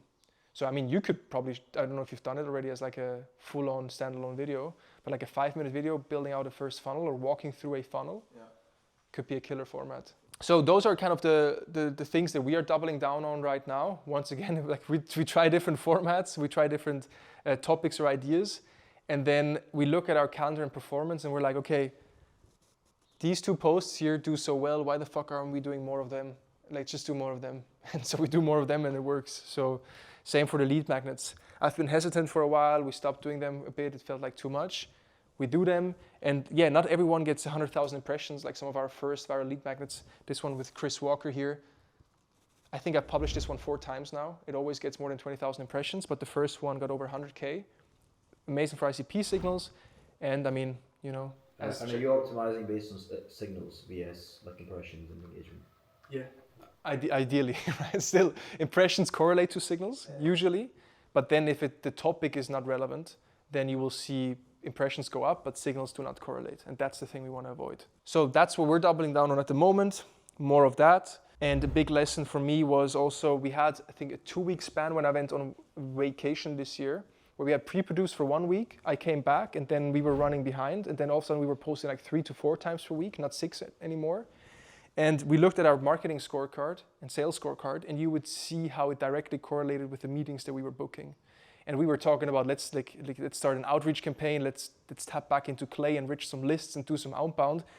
We went back to the scorecard and we looked at demos going down and how posts were also down. We were like, why are we talking about anything else and getting the inputs back up on the content side of things? So we've gone back up with the inputs, we've increased the hours that Barry spends in the DMs, and bookings have gone up.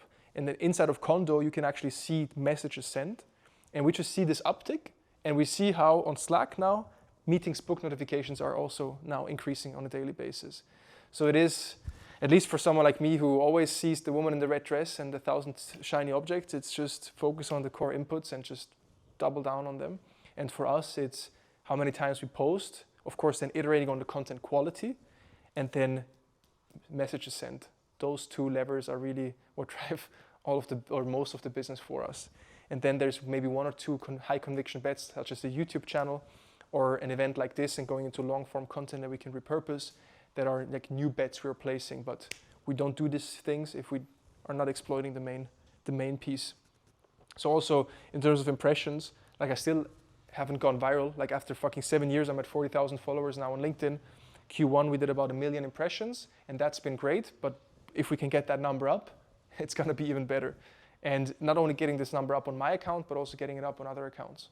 So that's another lesson here. To kind of slowly get to a closure of this whole process, we talked a lot about the content side of things now. The new way to do sales, I already teased it before, so I'm gonna spare you some of these slides to run through them fast. But really what we've been doing is we've been moving away from pure cold outbound / I just never done it. I just was posting content and hoping for the best, to doubling down on warm outbound, which we see average response rates from anywhere 10 to 50%, depending on credibility of the account and relevancy of the signal. Whereas cold outbound, I mean, reply rates are going down. I'm no cold outbound expert, so I'm not going to be able to give you industry benchmarks. But from what I've heard, it's 1 to 5% tops. And then warm outbound, we're seeing this across our account and some of the pilot clients where we've also done for you appointment setting, which is something that we might roll out again just to have more control over the outcomes of our clients. We see reply rates at least 10% always. For some of the clients that didn't even have a strong track record. So high reply rates, building credibility, prospects already know you. That's the new way to do sales. This is the GTM playbook that we are seeing people crush across the board. And more tools also trying to enable that workflow. And really what it boils down to is this word signals that I've mentioned many times now. Different signals that exist on LinkedIn. We have profile views, we have content interactions, post likes, we have comments, shares, saves, and connection requests. We can't track saves nor shares, but what we can track are post likes, profile views, comments, and connection requests and followers. And so these are the signals we then pull through the third-party tool, at least once we have enough volume. If you have 10 profile views per week and a couple engagements, you don't need a tool to filter through all of that volume. But once you try to scale that operation, and once you have a content team plus appointment setting team or SDRs or whatever job title you give them, then this becomes very valuable. And you can then even coordinate email outbound together with the LinkedIn outbound. So signal tracking, really signals are the permission to reach out. That's the way we see it at least. And so a workflow is more or less you identify the signals, right? That's step number 1. You then qualify the leads. Are they the right company size, right roles, right industry, right timing? You start the conversation very casually usually. Of course, you're not gonna write yo to a corporate exec probably. Know your target audience, know their tone, but keep it casual as if you were writing through a WhatsApp message. And then we really, try to start the convo casually. We do easy questions. We don't go in with a pitch after at least 4 to 5 messages, unless they express interest early on. Then we book the call, and that's pretty much a sales process, right? Here it says Teamfluence for signal tracking. As I said, we moved away from that and we use Goji Berry now, and then Condo for the DM management. Do you have DM templates that you use for the different types of signals, what you send, what you say? Yeah, there's the basic thing, profile viewers. The most basic one would be, yo, saw you visit my profile. How did I grab your attention? Or yo, thanks for the connection request. What prompted you to reach out? Yeah. Or, thanks for the like. Funny, we have, we just worked with another company in this industry. Or, any other topics you'd be interested in. But just very casual openers. And then really also the money's in the follow-ups. It is also true for LinkedIn DMs, which is one of the biggest value propositions for a tool like Condo, because it allows you to label leads and to schedule follow-ups with people. So Condo is great for just tracking setter performance and how many messages you actually send, and then to label leads and to schedule follow-ups to not lose track of all the conversations. So similar to Superhuman, but for LinkedIn instead of email inbox is their pitch at least. This is the old Teamfluence dashboard. Now Goji Berry doesn't really matter. We just want to identify the right people to reach out to. I have here your most important 60 minutes per day. Bari spends probably at least 4 hours per day in the DMs.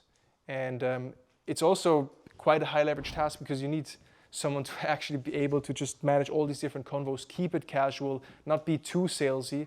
And it's also something that can be uncomfortable, even for me at times when I see a message from I don't know, man, isn't this too salesy or too pushy? And so it's it requires reps, it requires trust and detachment as well. But then of course, when the numbers speak for themselves and when you have certain alignment with your setter as to how far to push, and some sort of workflow also, we have a DMs channel on Slack where he sends screenshots where he thinks I might know these people to make sure we don't send a sales pitch to someone. And then again, it happened before, and then I just sent them, yo, I guess I need to improve my sales process, haha. So I mean, I'm not that afraid of sending the wrong message to someone, but that's something that some people struggle with at times when they tap into appointment setting through personal profiles. Have you been testing voice notes and videos in DMs? Because I get a lot of them now from setters. Yeah. I'm just curious what you're. I don't like receiving them personally. That me neither. So Barry occasionally prompts me to send a voice note, and I got replies to them because I already knew the people. Yeah. So, but like for cold or like warm DMs where I haven't had any personal interaction before, I just haven't tried it yet. We just focus on text. A couple of my guys that I consult with, they're seeing quite a big uptick through sending voice notes, but I think it's very warm. And that's where it makes sense because I can't outsource my voice notes to my setter, but he can flag high leverage accounts, and there I could go in with a more personalized voice note. So I know Limlist has the function to just clone your voice. Yeah, I've seen that recently. It's all scripted. I watched the video from a guy I think it may have been Linus doing the same thing. Yeah. Maybe we'll try it. Yeah, it is. Because I also get the I had a friend who made a stats where he made like one time loom, and then it would change his voice to say the different name of the person in the company as well. It was huge for Charlie Morgan. Yeah. Back in the day. Yeah. For sure. It's interesting. But honestly, like for the loom strategy, like I personally feel like that's been like it's been used too many times. Yeah, I don't like the fake looms. And like people don't really talk to like about the company, but just have like the website open. That used to be the old meta. I think I don't think it's as effective anymore. Yeah, I'd rather do a personalized loom after I get their permission. Yeah. That's been like a cold outbound strategy in the past that has worked for me, where I would tell them, yo, lots of potential profile, could I send you a 5-minute breakdown of how I would improve it? Do you still run that or not anymore? Because I get a lot of those people like saying, I have a pitch for you, I want to ask permission. I never reply to them. No, I don't do it myself, but my girlfriend Matilde, she is also is offering similar freelance services. And that's how she booked 2 meetings over the past couple of weeks, where she would just offer like a LinkedIn profile audit and to send them a loom. She got permission, and then they actually watched the loom. So, and I closed clients like this in the past, especially the early days. But now at scale, it's just not been a priority. But it's still something I'd be curious about as we ramp up. If we max out on this setting through my account through warm signals, as we max out through other team members' profiles, having like a Dream 100 ICP list that we just work every day or every week, and there we go in more personalized, is definitely an idea that I'm playing with. I just haven't prioritized it yet. All right, we're getting to a close, promise. This slide here shows just how predictable pipeline math could look. So, we have the signals every week that we generate. We reach out to a certain amount every day. We get a 15% response rate, which could lead to 4 to 5 conversations per day. 20% call rate could lead to 4 to 5 calls per week, of which 1 to 2 could become an opportunity every month, right? This is a very low volume math equation that, as you map this out with your own team, it can become a numbers game that you can now scale up and actually use to generate pipeline. Last piece to this puzzle is how we add fuel to the fire. So leveraging ads to get more signals. Once again, I couldn't help myself but to use one of our most ran ads with Vicchick 030. I think it was the first ever case study post that we published in this like storytelling format. And it was crazy because we got so many inbound demos and like just messages from people requesting our services. It was like this aha moment where I don't know why we waited so long in doing this format in the first place, but it was mad. And so then how can we do more of it? Well, we can do more case studies about other clients. We can repurpose it. But then if this works so well, and if I know that if the right person sees this, they might be interested in working with me, well then now that thought leadership ads are a thing, so I can boost posts from a personal profile, why don't I run this as a post that looks like an organic piece of content, because it used to be, and I just target my dream clients. And so we've been running this ad for I think 2 years now, and you can see it here with thought leadership ads. It always says promoted by the company, so promoted by notus. That's the only sign that it's actually an ad. And then at the end of the post, you don't see it here, we have the PS, if you want us to help your brand like we did with Vicky, book a demo. And so we've been running these, and mostly for just signals, just more signals and omnipresence within our ICP. And this is a topic we're diving deeper into right now as well, because it's another way where if you max out content volume, this is how you can scale beyond that. So we've been keeping it very simple, just about $50 per day. That's our baseline just budget, and that gives us an additional 20 to 30,000 impressions. And are you optimizing just for impressions for the ad type? Because obviously I know you can change the conversions, impressions, whatever. So I would say we're not the best experts at this yet. We've been optimizing for engagement. Like, I want people to consume the post. That's my ultimate. You would say that's the right way? Sure. Yeah, I'm about to run first time ever LinkedIn ads starting next month, so I'm just curious on that. Sweet. Yeah. So we optimize for engagement. We just want dwell time. We want people to consume. We want the signals. Because we know that the content is good, right? It's been validated. We just want to guarantee the distribution of that content. That's really the purpose here. How can I make sure this amazing piece of content actually gets seen only by the right people? Yeah. And so that's really what's happening here. And we only do it against case study posts. That's the only format we've been running so far. Of course, you can make it more complex. You could use video ads and retarget video viewers and actually have more of a demand gen ads motion like you used to run in the past, right? But we really keep it simple just to get more out of the existing playbook that we know already works. And that's it. I mean, the audience we target here is just cold layer of job titles within industry that we want to reach. It can also be an account-based list. So if you know the 1,000 companies you want to work with, you can upload that CSV and have an ABM type of ad campaign. And then we have an always-on retargeting campaign for all the company page engagers, ad engagers, and website visitors. And I mean, Selim had this literally on a sales call, I think last week, you told the story, where a guy said, yeah, I've just been seeing an ad of yours for fucking 2 months every day. So at some point I just booked a call. And I was close to booking a call, bro. I get your ads every day. Yeah? For real? I get your ads all the time. Hilarious. Okay, maybe at some point we should have some exclusion in there. But I mean, yeah, feel free, Selim can consult you. In person. Yes, if you want to book 30 minutes with Selim, there's a table over there. And do you find that low budget a day, you still get good results? Because I was speaking to some guys, I was speaking to LinkedIn ads agency, and they were saying that like for LinkedIn, they recommend like higher budgets because the CPMs are generally higher vs other platforms. They can be extremely high. I think they went down to about 25 for us now over time.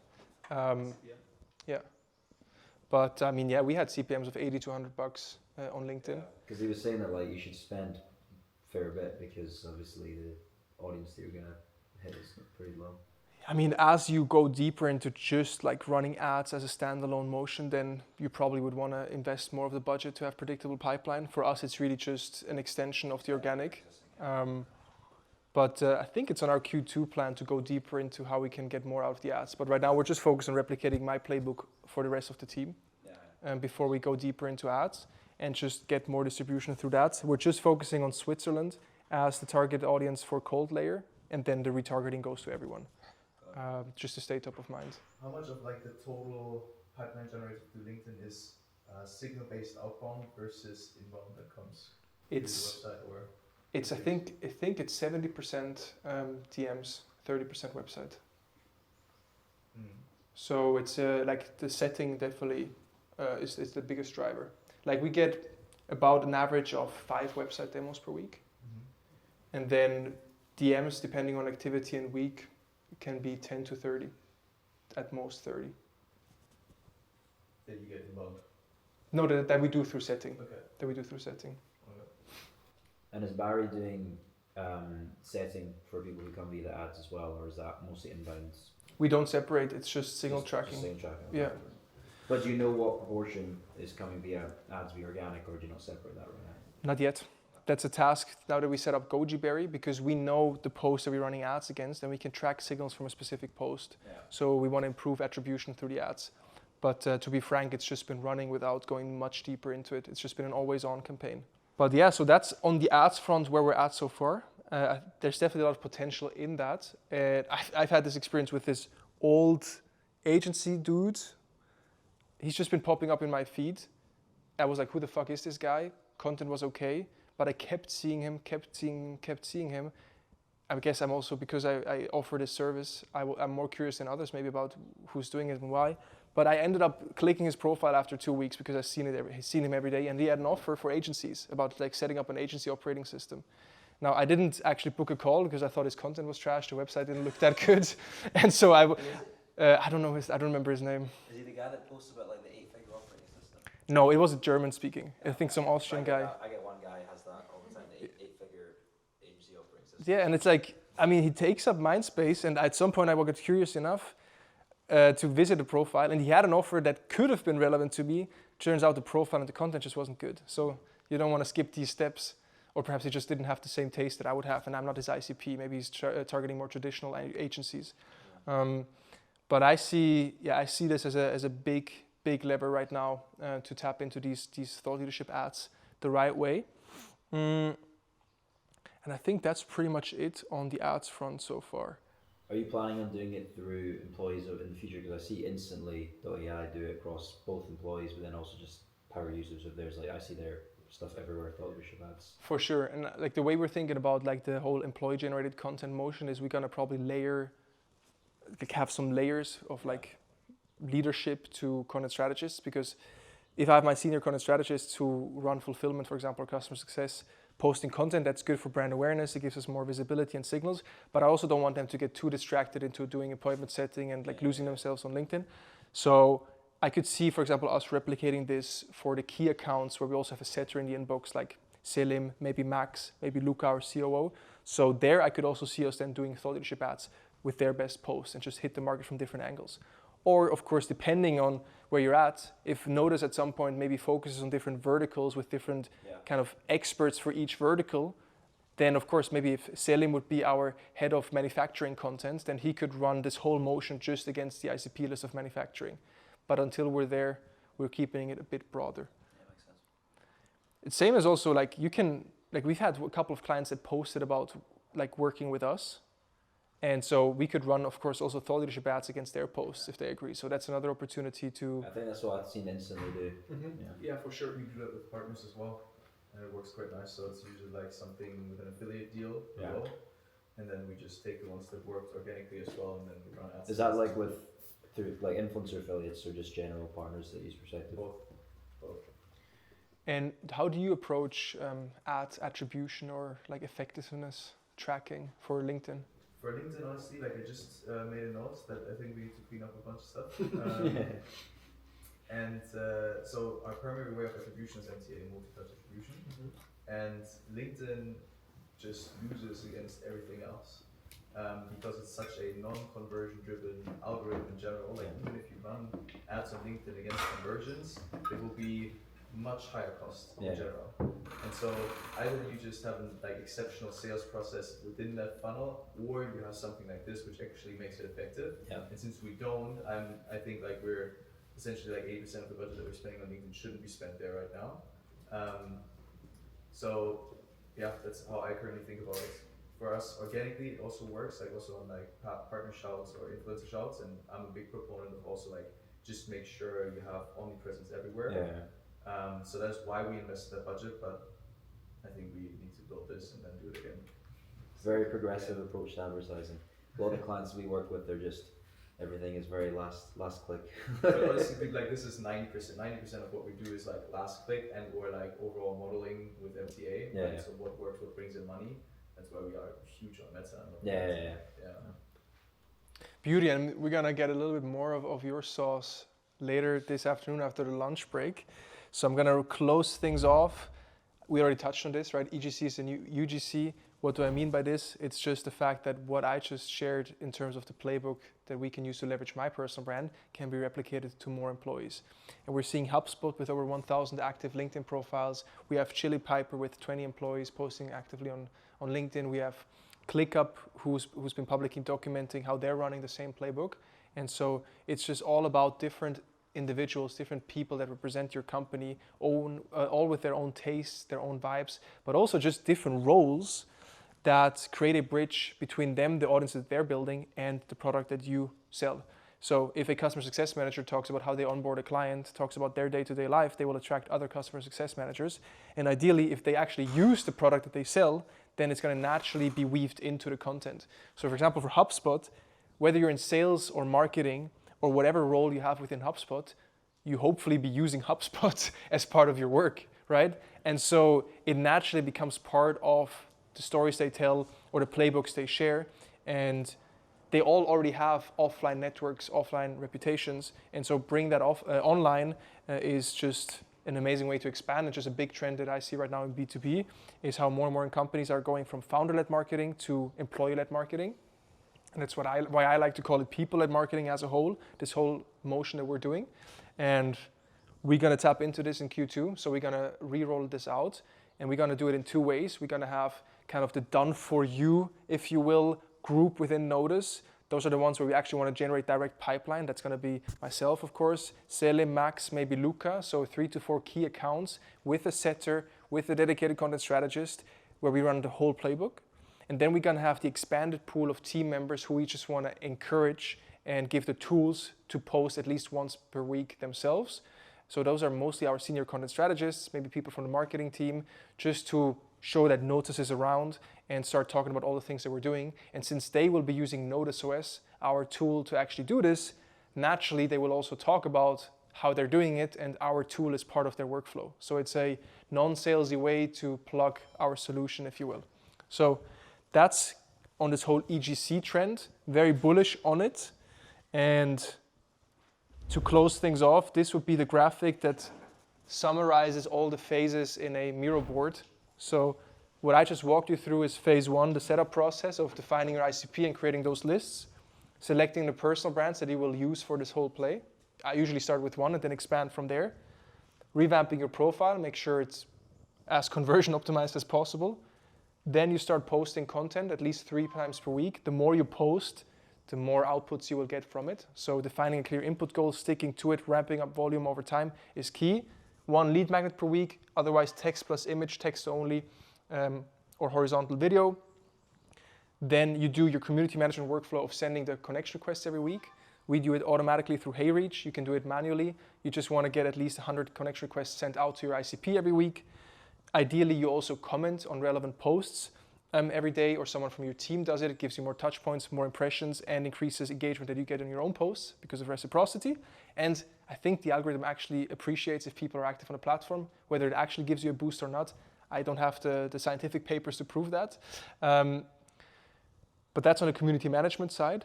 And then from there, we track the signals.